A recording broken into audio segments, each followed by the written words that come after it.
ಆಧ್ಯಾತ್ಮಿಕ ಉನ್ನತಿ ಉಂಟಾಗುವಂತಹ ವಿಶೇಷ ವರ ನೀಡಿದಂತಹ ದಿನವನ್ನ ನಾವು ಇವತ್ತು ನೋಡ್ತೇವೆ.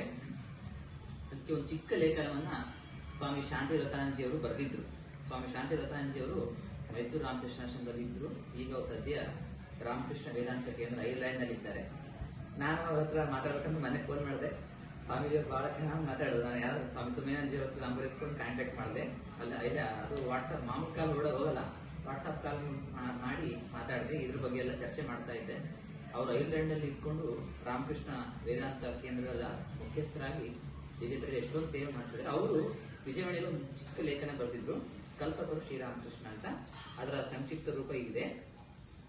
ಬೇಡಿದ್ದನ್ನು ಭಗವಂತನು ಕೊಡುತ್ತಾನೆ ನಿಜ, ಆದರೆ ಅನೇಕ ಬಾರಿ ಅವನು ನಮ್ಮನ್ನ ಪರೀಕ್ಷಿಸಿ ನಂತರ ಇಡುತ್ತಾನೆ ಅಲ್ವಾ. ಅಂದ್ರೆ ಭಗವಂತ ನಮಗೆ ಕೊಡ್ತಾನೆ, ಆದ್ರೆ ಬೇಗ ಕೊಡಲ್ಲ. ನನ್ನ ಅಣಗಾಯಿ ನೀರ್ಗಾಯ ಮಾಡಿ ನಂದು ಬೆಂದು ಮಾಡಿ ಕೊನೆಗೂ ಕೊಡ್ತಾನೆ. ಹಾಗಾಗಿ ಅನೇಕ ಬಾರಿ ಅವ್ರು ನಮ್ಮನ್ನ ಪರೀಕ್ಷೆ ಮಾಡ್ತಾನೆ. ಭಗವಂತ ಎಲ್ಲವನ್ನೂ ಸುಲಭ ಕೊಡಲ್ಲ. ನಮ್ಗೆಲ್ಲ ಹಲ್ವಾ ಕಷ್ಟಗಳನ್ನ, ನೋವುಗಳನ್ನ, ದುಃಖಗಳನ್ನ ಕೊಟ್ಟು ನಮ್ಮನ್ನ ಪರೀಕ್ಷೆ ಮಾಡಿ ಅದ್ರಲ್ಲಿ ನಾವು ಗೆದ್ರೆ ಮಾತ್ರ ಭಗವಂತ ಆ ವರವನ್ನ ಕೊಡ್ತಾನೆ ಅಂತ ಹೇಳ್ತಾರೆ. ಶ್ರೀರಾಮಕೃಷ್ಣರು ಮುಂಚಿತವಾಗಿಯೂ ಅನೇಕ ಭಕ್ತರಿಗೆ ವಿವಿಧ ರೀತಿಯಲ್ಲಿ ಕೃಪೆ ಮಾಡಿದ್ರು. ಆದ್ರೆ 1886 ಜನವರಿ 1ನೇ ತಾರೀಕು ಅನೇಕ ಭಕ್ತರು ಶ್ರೀರಾಮಕೃಷ್ಣರ ದರ್ಶನವನ್ನು ಪಡೆಯಲು ಬಂದಿದ್ರು.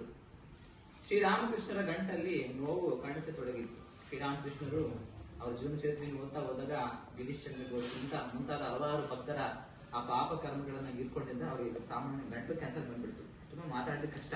ಆದ್ರೂ ಅದ್ರ ಮಧ್ಯೆನೇ ಮಾತಾಡ್ತಾ ಇದ್ರು, ಅದ್ರ ಮಧ್ಯೆನೇ ಭಗವದ್ ವಿಚಾರ ಮಾತಾಡ್ತಾ ಇದ್ರು. ಎಷ್ಟು ಅಂದ್ರೆ ಅಷ್ಟು. ಅದನ್ನೆಲ್ಲ ನಾವು ಜೀವನ ಚರಿತ್ರೆ ಓದ್ತಾ ಹೋದ್ರೆ ಕಣ್ಣೀರು ಹೋಗ್ತಾ ಇರ್ತದೆ.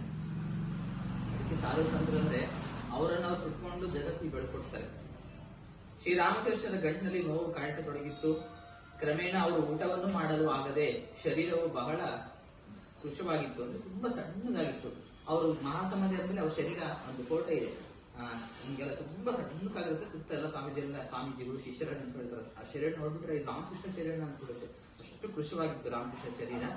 ಅಂದು ಅವರ ಆರೋಗ್ಯದಲ್ಲಿ ತುಸು ಚೇತರಿಕೆ ಕಂಡಿದ್ದರಿಂದ ಮಧ್ಯಾಹ್ನ ಹೊರಗೋಗ್ತಾರೆ ರಾಮಕೃಷ್ಣರು. ಅವರು ನಡೆದು ಬರುತ್ತಿರುವುದನ್ನ ಕಂಡ ಭಕ್ತರಿಗೆ ಆನಂದ ಉಂಟಾಯಿತು.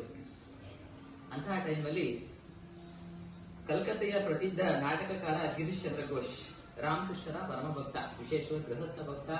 ರಾಮಕೃಷ್ಣನಿಗೆ ಗಂಟ್ಲು ಕ್ಯಾನ್ಸರ್ ಬರೋಕ್ಕೆ ಮುಖ್ಯ ಕಾರಣ ಅವನು ಎಷ್ಟು ಪಾಪ ಅಂದ್ರೆ ಒಂದು ರಾಮಕೃಷ್ಣ ಪರಿವರ್ತನೆ ಅಂತ ಒಂದು ಪುಸ್ತಕ ಇದೆ, ಗಿರೀಶ್ ಚಂದ್ರ ಘೋಷ್ ಸಂಬಂಧಪಟ್ಟ ಚಿಕ್ಕ ದೊಡ್ಡ ಪುಸ್ತಕ, ಒಂದು 500 ಪುಟ 600 ಪುಟ ಇದೆ.